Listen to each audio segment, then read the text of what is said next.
Кога временската машина би го вратила во периодот на најголемата моќ на партијата која го номинираше за 2 мандата, председателот веројатно со двете раце би го парафирал договорот и тој самиот, тогаш застапувал потполно иста платформа, која сега ја смета за капитулантска.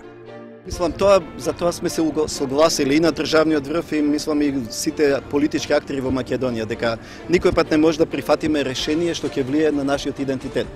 Значи, се тоа решение кој ќе придонесе да се менува и одредница за нашиот јазик, за нашата посебност, за Македонија неприфатливо.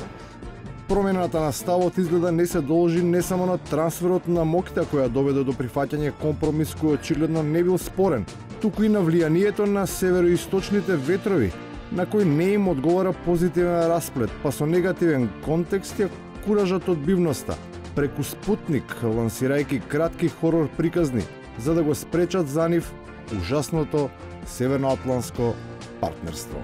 Ja imam neku bojazan i iznosim je prvi put ovde, nadam se da grešim, da bi oni mogli da uhapse čak i predsjednika Ivanova. Da nađu neki način, da se obračunaju sa njim, kako bi sproveli taj svoj pakleni plan sproveli do kraja. Ако интеграциите за некого се пекол, тогаш за други се можност за отварање на портите на рајот. И отворено се залагаат за нив бидејќи гледаат шанса да заминат оттаму, од каде до пред 1 година не убедуваа дека било идеално. Сега тврдејќи дека едва и го чекаат денот кога ќе влеземе во Унијата.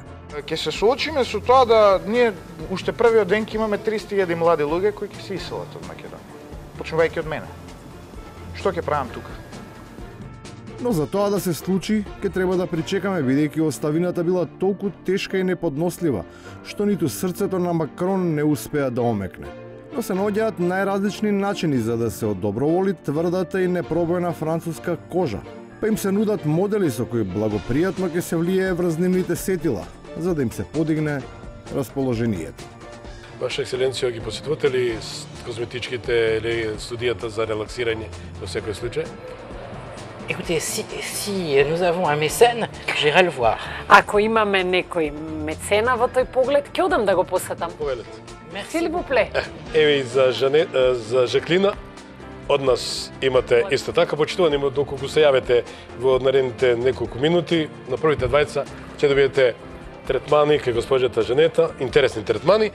Ова навистина може да го смири телото, но не и душата.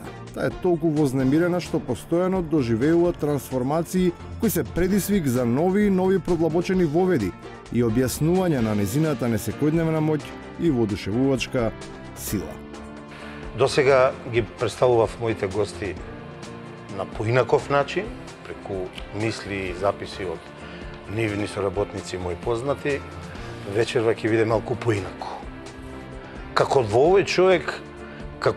овој човек во своите гради да му е немирен, ние го велиме демонот, иако тој стручно се вели дајмон. Уште еднаш добро вечер, господине Јовандов. Добро вечер. И на крајот, има рецепти за дајмонските сили.